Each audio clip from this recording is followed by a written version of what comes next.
This is lecture video over 1.4. This section is about multiplying whole numbers.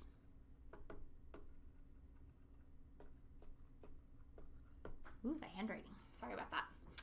All right, so let's talk about this. First of all, let's suppose that you want to know how many stars are on your shirt. And because I don't draw shirts very well, we're just going to go with the box and pretend like it's a shirt. The one in the lecture video notes, the lecture notes for this section is a prettier shirt, but we're going to pretend like this is what we've got here. If you're counting them as I write them, you're cheating, but you know.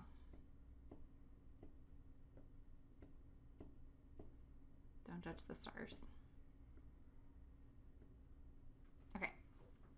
So this is your shirt. This is your shirt. It's got stars on it. You're curious to know how many are there. What are your options? First of all, you can count them, like I'm sure some of you might have done as I drew them on here.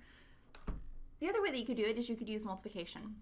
And you can do that by using multiplication by first of all counting how many are across the top, and you see 4, and how many across the side here, and you see 5.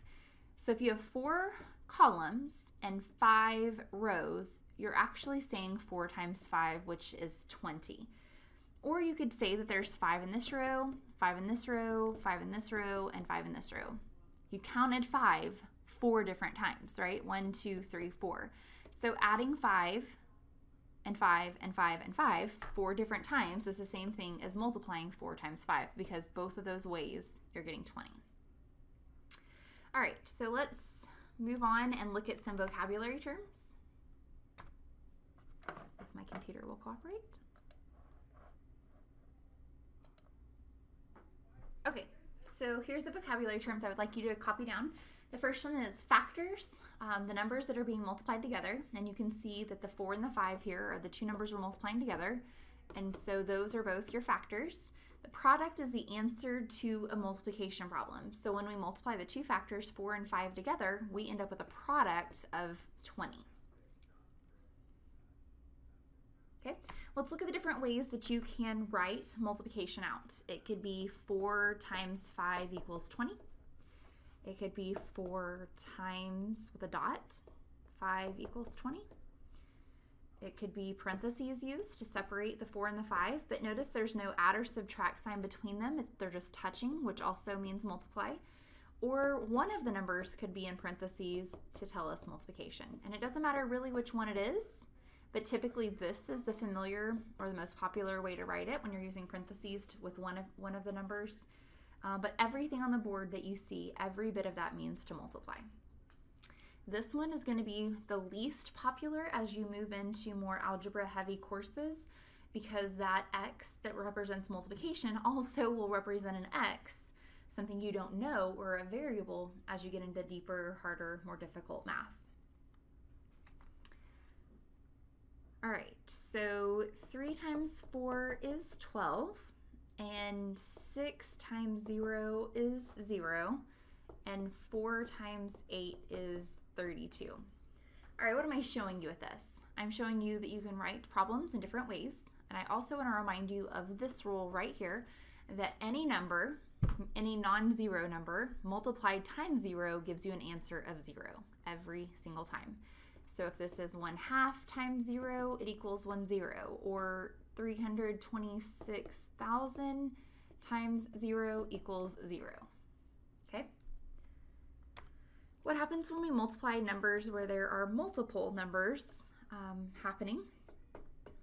So for example, 2 times 3 times 5. We can group them together. Multiplication and addition can be grouped together to reorder them, and it doesn't change the outcome. What am I saying? I'm saying that I can multiply 2 times 3 and get 6, and bring down that 6 and 5 and multiply and get 30. Or I could also say that I'm going to start here, and I'm going to multiply and get 15, bring down what I haven't used, that's supposed to be an arrow, and get 2 times 15, which also gives me 30. So I can use multiplication and addition in regrouping or pairing up numbers and still end up with the same answer. Now, I need to make a note that if this problem did not just have multiplication in it and add other things like add or subtract, this would not be okay. You cannot pick and choose what you want to do first. When we get to that in the section 1.8 of this unit, I will explain to you that there are rules that tell us how to solve problems. So for now, when you're only adding all the way through the problem or only multiplying through the problem, you can group together numbers that make it easier for you to multiply or add. All right, so what we just did, where there's multiple numbers, this is called chain multiplication. So there's more than 2 factors. So the factors in this problem would be 2, 3, and 5. So we see that there are 3 factors, 3 numbers being multiplied together in this problem. And so this on the screen that you see right here is called chain, C-H-A-I-N, chain multiplication. All right, let's try a problem where we have to do something called regrouping. So this is 53 times 4. What you see here is you're multiplying this 4 times each number across the top. So we say 3 times 4 is 12. The 2 goes in the ones place, and this extra number, that 1, in the tens place is going to be carried to that next column. So now I'm ready to multiply 4 times 5, and 4 times 5 gives me 20. But notice that I have this 1 up here, and so I'm going to add 1, and so I end up with 21. The 1 will go in the tens column, and the 2 should be carried, but since there's no other column here, that 2 gets brought down, and so I get an answer of 212. Okay. Let's try 724 times 5. Again, in this problem, this 5 is going to get multiplied times each number across the top. And so when I do this, I have 5 times 4, which is 20.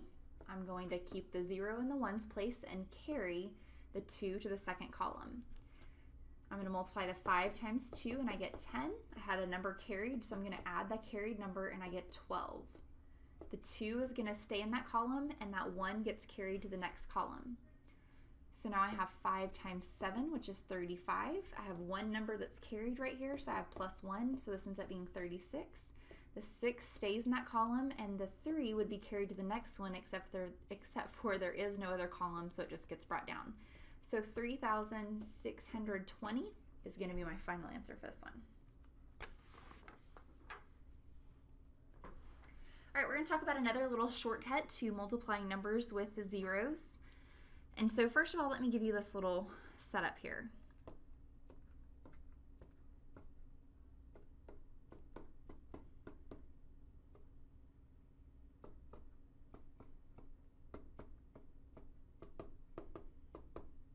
All right, 26 times 1, 1 times any number is itself.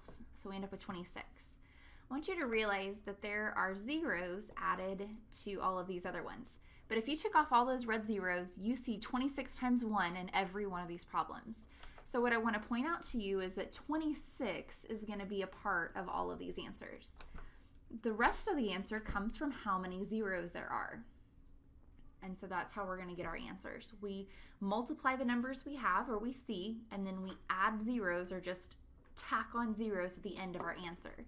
So 26 times 10 is 260, 26 times 100 is 2,600, 26 times 1,000 is 26,000.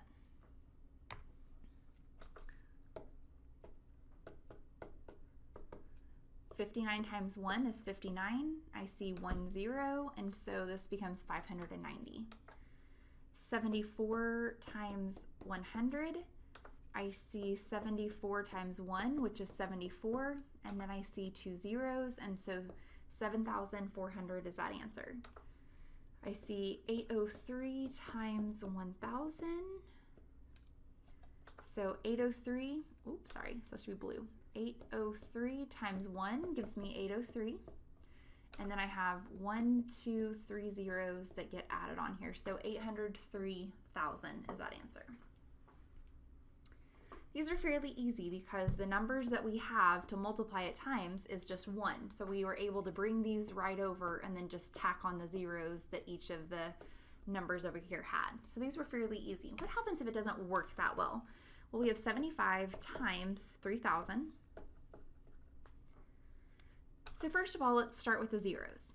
I see 3 zeros, so I'm going to write a note to myself. Okay, and so I'm going to ignore these for now because I wrote myself a note to add them back at the very end. So what I have is 75 times 3.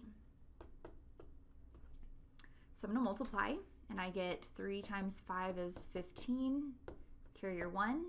3 times 7 is 21, plus 1 that I carried is 22.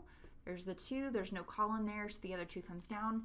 So I end up with 225.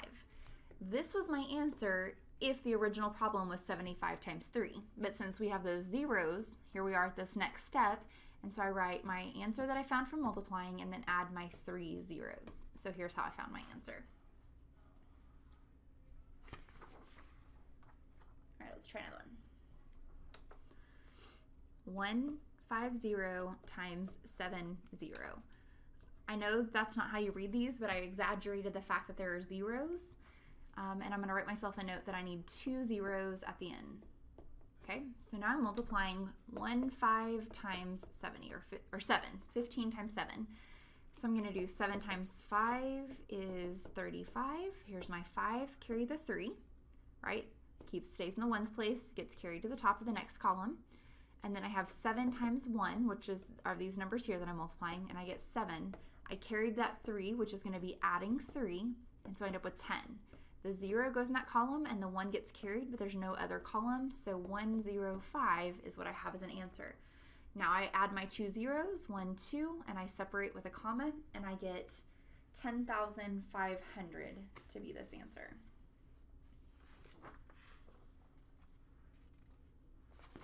All right, so that was multiplying whole numbers. If you'd like to see a few other examples, you can flip through the lecture notes that I have posted.